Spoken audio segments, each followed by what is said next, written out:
Praise the Lord. വേഗം വരുന്ന കർത്താവായ യേശു ക്രിസ്തുവിൻ്റെ അതിപരിശുദ്ധ നാമം വാഴ്ത്തപ്പെടുമാറാകട്ടെ. എൻ്റെ പേര് pastor K M Babu. North Kerala session YouTube channel കേട്ടുകൊണ്ടിരിക്കുന്ന എല്ലാ പ്രിയപ്പെട്ടവർക്കും എൻ്റെ സ്നേഹവന്ദനത്തെ അറിയിച്ചുകൊള്ളുന്നു. ദൈവം നമ്മെ ഏവരെയും അനുഗ്രഹിക്കുമാറാകട്ടെ.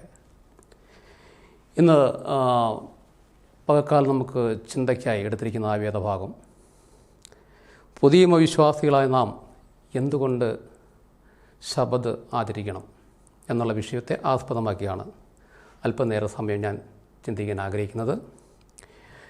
നമുക്ക് കർത്താവായ യേശു ക്രിസ്തു ഭൂമിയിലായിരുന്ന സമയത്ത് തൻ്റെ ശിഷ്യന്മാരെ ഇപ്രകാരം പഠിപ്പിക്കുകയുണ്ടായി.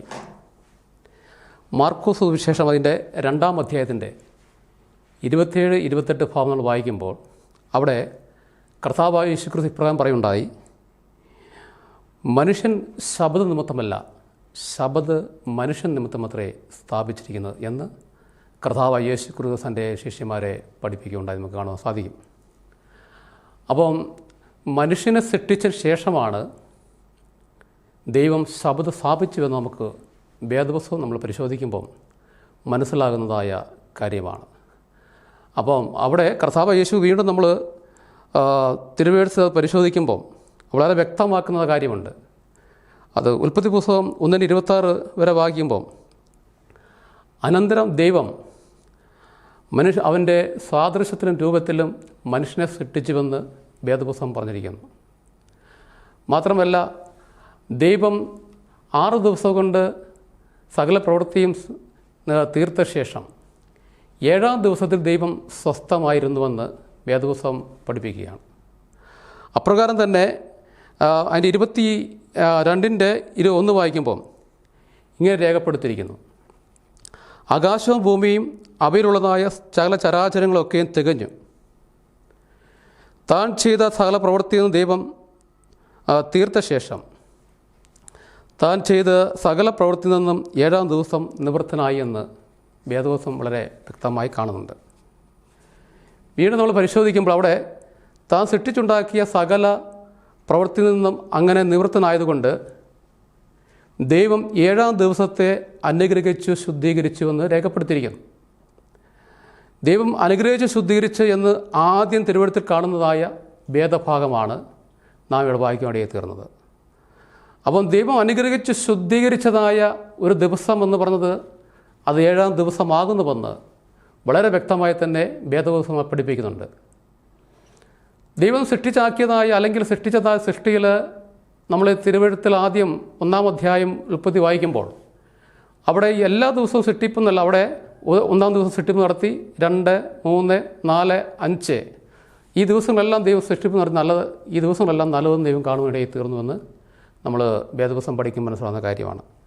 എന്നാൽ അതിൽ പ്രത്യേകമായി ദൈവം സ്വസ്ഥമായിരുന്ന ദൈവം അനുഗ്രഹിച്ച് ശുദ്ധീകരിച്ചതായ ഒരു ദിവസം എന്ന് പറഞ്ഞത് അത് 7-ാം ദിവസമാകുന്നുവെന്ന് വേദപുസ്തകം അടിവരയിട്ട് പറയുകയാണ്. അവിടെ വീണ്ടും നമ്മൾ ചിന്തിക്കുമ്പം, സകല മനുഷ്യൻ ശബത്ത് നാളിനെ ശുദ്ധീകരിക്കാൻ ഓർക്ക എന്നും ആരും ഒരു വേലയും ചെയ്യരുത് എന്നും യഹോവയെ ദൈവം ആവശ്യപ്പെടുന്ന നമുക്ക് കാണാൻ സാധിക്കും. പുറപ്പാട് ദിവസം 20:8-11 വായിക്കുമ്പോൾ അവിടെ യഹോവയായ ദൈവം സൃഷ്ടിപ്പിന് ശേഷം 7-ാം ദിവസത്തെ വിശ്രമിച്ചിരിക്കുന്നത് കാണുന്നു. മനുഷ്യനായ നാമം വിശ്രമിക്കണമെന്ന് ദൈവം ഇവിടെ എന്ത് ചെയ്യാണ്? ആഗ്രഹിക്കുകയാണ്. അപ്പോൾ അവിടെ യഹൂദന് മാത്രമല്ല, ഒരു വിഭാഗം ജനം മാത്രം ശബത്ത് ആചരിക്കണമെന്നല്ല ദൈവം ആഗ്രഹിക്കുന്നത്. സകല ജനവും അല്ലെങ്കിൽ സകല മാനവരാശിക്കും വേണ്ടിയാണ് ദൈവം വിശ്രമം ഏർപ്പെടുത്തിയിരിക്കുന്നത് അല്ലെങ്കിൽ ശബത്ത് സ്ഥാപിച്ചിരിക്കുന്നത് നമുക്ക് കാണാൻ സാധിക്കും. അത് വളരെ വ്യക്തമാക്കുന്നതായ വേദഭാഗമാണ്. പുറപ്പാട് പുസ്തകം നമ്മൾ അതിൻ്റെ 20-ാം അധ്യായത്തിൻ്റെ 8 തൊട്ട് വായിക്കുമ്പോൾ, ശബത്ത് നാളിനെ ശുദ്ധീകരിക്കാൻ ഓർക്കുക, നീ നിൻ്റെ പുത്രിയും നിൻ്റെ വേലക്കാരത്തിയും പടിവാൾക്കുള്ള പരദേശിയും കന്നുകാലികളും യാതൊരു വേല ചെയ്യരുതെന്ന് 20-ാം അധ്യായത്തിൻ്റെ 8 തൊട്ട് 11 വരെ വായിക്കുമ്പോൾ കാണുന്നുണ്ട്. അതിന് കർത്താവായ ദൈവം പറഞ്ഞത് 6 ദിവസം കൊണ്ട് ആകാശവും ഭൂമിയും സൃഷ്ടിച്ച് 7-ാം ദിവസത്തിൽ ദൈവം സ്വസ്ഥമായിരുന്നുകൊണ്ട് ആ 7-ാം ദിവസത്തെ ദൈവം ശുദ്ധീകരിച്ച് അനുഗ്രഹിച്ചിരിക്കുന്നു, രേഖപ്പെടുത്തിയിരിക്കുന്നു. അപ്പോൾ ദൈവം ശുദ്ധീകരിച്ച് അനുഗ്രഹിച്ചതായ ഒരു ദിവസമുണ്ടെങ്കിൽ അത് 7-ാമത്തെ ദിവസമാകുന്നു.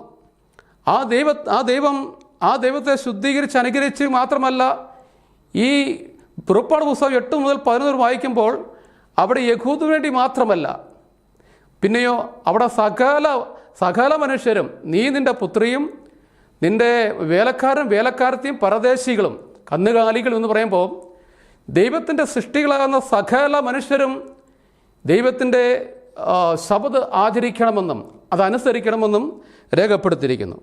വീണ്ടും നമ്മൾ ചിന്തിക്കുമ്പോൾ യെശയ്യാ പ്രവാചകന്റെ പുസ്തകം 58:13, നീ എൻ്റെ വിശുദ്ധ ദിവസത്തിൽ നിൻ്റെ കാര്യാദികൾ നീ നോക്കാതെ ശബത്തിൽ നിൻ്റെ കാലടക്കി വെച്ച് അതിനെ ശബത്തിൻ്റെ ഒരു സന്തോഷമെന്നും അതിനെ ബഹുമാനയോഗ്യമെന്ന് പറയുമെങ്കിൽ നീ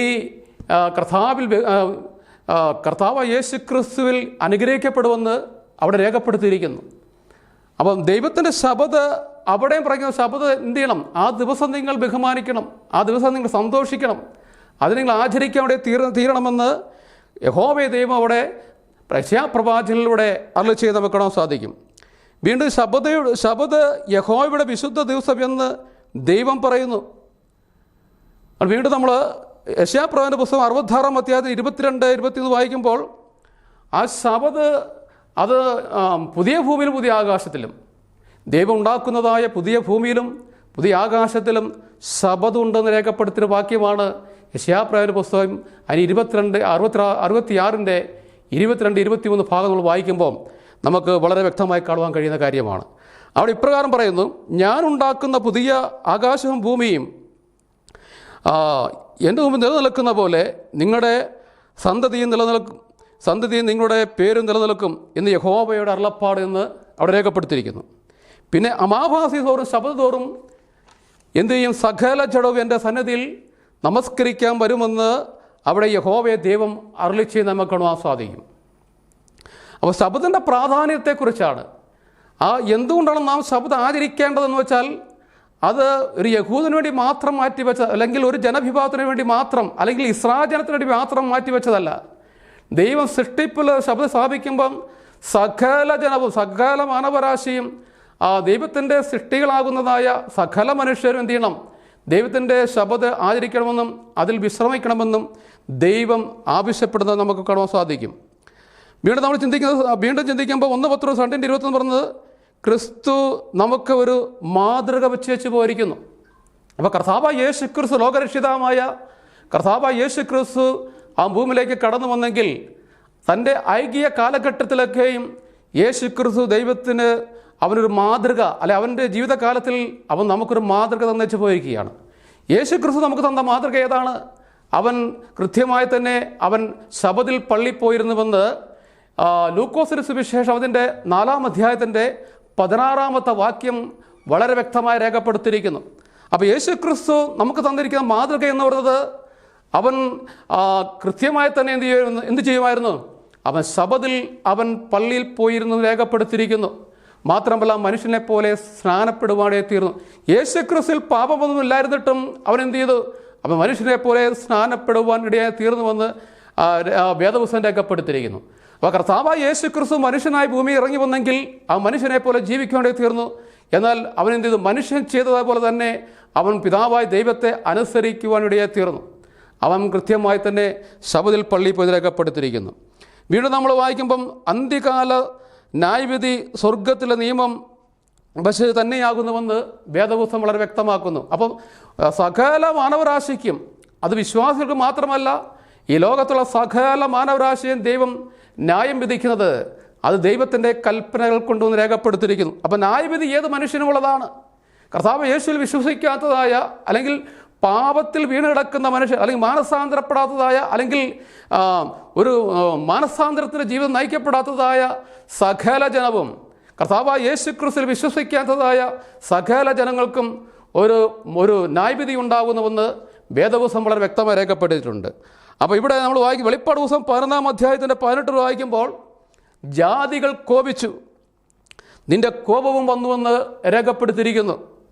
മാത്രമല്ല മരിച്ചവരെ ന്യായം വിധിക്കുന്ന തൻ്റെ ദാസന്മാരായ പ്രവാചകന്മാർക്കും വിശുദ്ധന്മാർക്കും, അത് ചെറിയവരും വലിയവരുമാകുന്നവർക്ക്, നിന്റെ സകല ഭക്തന്മാർക്കും പ്രതിഫലം കൊടുക്കുന്നതായ ദിവസവും വന്നുവെന്ന് രേഖപ്പെടുത്തിയിരിക്കുന്നു.